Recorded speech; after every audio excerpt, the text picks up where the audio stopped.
Балалар обасы туралы бұрын сонда естіген бе едіңіз? Тез шығып, өлім-жітімге көп соқтыратын болғандықтан, қызылшаны осылай деп атап кеткен. 2019 жылы әлемде қызылша күрт тарай бастады. Мұндай жағдай соңғы 23 жылда болмаған еді. Сол уақытта Қазақстан инфекцияның таралуы жөнінен ондыққа кірген болатын. Қызылша өте қауіпті. Себебі ауа арқылы таралатын ауру иммунитетті бірнеше айға төмендетіп тастайды. Қызылшаның алдын алу үшін КПК екпесін салады. Ол сондай-ақ қызамық пен паротиттен де қорғайды.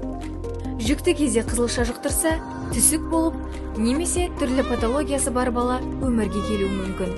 Ал паротит болса, менингит, энцефалит, саңырау құлақ, ерлердің белсіздігіне әкеліп соғуы мүмкін. КПК туралы білуіңіз керек бірінші нәрсе, ол тірі вакцина. Сондықтан кей адамдарға оның қарсы көрсетілімдері болады. Екіншісі, оның баяу жанама әсерлері болуы мүмкін. Десек те, инфекцияның салдарымен салыстырғанда айтарлықтай төмен. Үшіншісі, оны балаға 2 рет салады. Алдымен 12-15 айында, сосын 6 жасында. Ендеше, сіздің таңдауыңыз ауру ма, әлде вакцина ма?